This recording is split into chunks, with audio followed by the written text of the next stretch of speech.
अस्सलाम वालेकुम नाज़रीन, प्रोग्राम बोन हेल्थ के साथ डॉक्टर ख्वाजा साजिद असलम हाज़िर हैं। मैं आर्थोपेडिक सर्जन हूँ।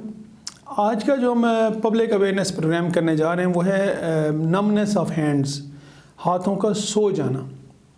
ये हमने पहले भी चंद प्रोग्राम किए हैं और माशाल्लाह बहुत अच्छा रिस्पांस आया है। बहुत से लोगों ने कॉल्स किए हैं, इन्फॉर्मेशन लिए, तो इट मीन्स कि ये बहुत ही कॉमन प्रॉब्लम है। हमारा ये जो हम इस चैनल्स पे पब्लिक अवेयरनेस प्रोग्राम करते हैं, ये हम अवेयरनेस शऊर पैदा करने के लिए करते हैं कि अगर किसी को ये प्रॉब्लम है तो उसने किस डायरेक्शन में जाना है, किस से कंसल्ट करना है और क्या करना है। यहाँ हम, जैसे मैंने पहले भी जिक्र किया, कि हम ट्रीटमेंट नहीं बताते हैं क्योंकि इसमें बहुत सारी वजूहात हो सकती हैं। आपके हाथों का सुन्न हो जाने की मुख्तलिफ वजह हो सकती है, एक और बंदे के हाथों के सुन्न होने की। इसलिए ट्रीटमेंट यहाँ नहीं बताई जाती, ना ही बतानी चाहिए, क्योंकि वजह को हम ट्रीट करते हैं ना कि किस वजह से है, और वो आपकी वजह डिफरेंट हो सकती है और बंदे की डिफरेंट हो सकती है। तो इसलिए यहाँ पे इलाज नहीं बताए जाते, ये अवेयरनेस दी जाती है कि आपने किस डायरेक्शन में जाना है। जो हाथों का सुन्न हो जाना है उसकी बहुत सारी वजूहात हो सकती हैं, बहुत सारी।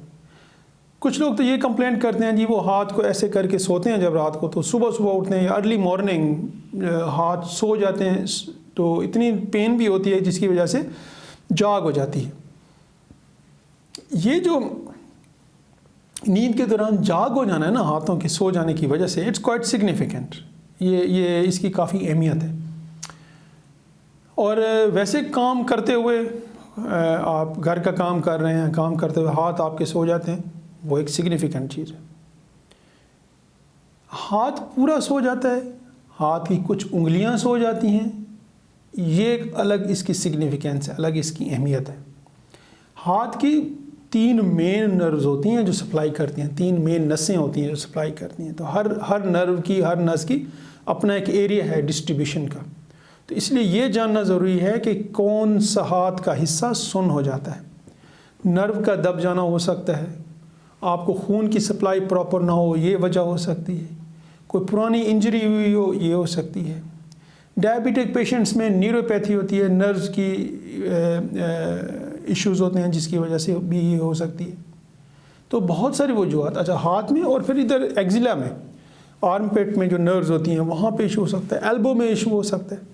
तो ये कहने का जो हमने शुरू में जिक्र किया है ना कि ये मुख्तलिफ वजूहात हो सकती हैं। आप में इसके सो जाने की क्या वजह है, ये तो आपको एग्जामिन करने के बाद ही बताया जा सकता है, आपको चेक करने के बाद ही बताया जा सकता है।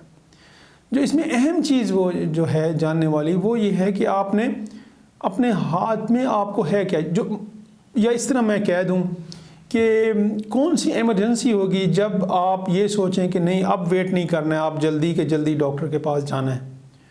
वो उसमें से एक ये है कि अगर आपकी उंगलियों के जो पल्प्स हैं या नेल्स हैं, नेल बेड है या टिप ऑफ फिंगर जो है, ये अगर ब्लू हो जाती हैं, डस्की ब्लू हो जाती हैं, ब्लैक तो खैर वो टू लेट, अगर ब्लू होनी शुरू हो जाती हैं, तो ये क्वाइट सिग्निफिकेंट चीज़ है, आपने फ़ौरन के पास डॉक्टर के पास जाना है। या फिर आपके हाथ सो जाते हैं और आपको नींद में जाग हो जाती है रात को, तो फिर आपने फ़ौरन डॉक्टर के पास जाना है, ज़्यादा डिले नहीं करनी है। अच्छा वजह क्या है इसकी, क्यों डॉक्टर के पास फ़ौरन आपने जाना है? अगर तो नसें दबी हुई हैं यहाँ पे ना रिस्ट पे, एक वजह होती है कार्पल टनल सिंड्रोम। अगर तो नसें दबी हुई हैं और आपने टाइम पे उसका इलाज नहीं किया या ऑपरेशन नहीं कराया, तो ये जो छोटे मसल्स हैं हाथ के थिनार हाइपोथिनार मसल्स होते हैं, या इसमें छोटे मसल्स जो होते हैं जो हड्डियों के बीच में होते हैं, जो हमें ग्रिप देते हैं और हैंड की स्ट्रेंथ देते हैं, ये वीक होना शुरू हो जाती हैं, और फिर इनका जो बल्क है वो लॉस होना शुरू हो जाता है और ये गोश्त ख़त्म होना शुरू हो जाता है। अगर ये गोश्त एक दफ़ा ख़त्म हो जाए, फिर आप भले इलाज करा भी लें, भले ऑपरेशन करा भी लें, आपकी नमनेस तो ठीक हो जाएगी, आपकी वो जो हाथ का सो जाना है वो तो ठीक हो जाएगा, लेकिन वो मसल्स की जो बल्क है वो नहीं आएगा वापस। तो इसलिए कुछ चीज़ें होती हैं जिनकी सिग्निफिकेंस बहुत ज़्यादा होती है, जो इम्पॉर्टेंट होती हैं कि आपने फ़ौरन डॉक्टर के पास जाना है और इसका इलाज कराना है। तो टेक होम मैसेज ये है कि आप ये प्रोग्राम अवेयरनेस के लिए, शऊर क्रिएट करने के लिए, यहाँ पे हम इलाज नहीं बताते हैं किसी को। तो आपको अगर इस तरह का इशू हो तो आपने ऑर्थोपेडिक सर्जन के पास जाना है और इसका इलाज कराना है, ताकि बर वक्त इलाज हो, बेटर रिजल्ट्स हों, आपको इसका फ़ायदा भी ज़्यादा। डिस्प्ले पे मेरा नंबर है, किसी ने कांटेक्ट करना है तो या अपॉइंटमेंट लेनी है, you are most welcome. Thank you.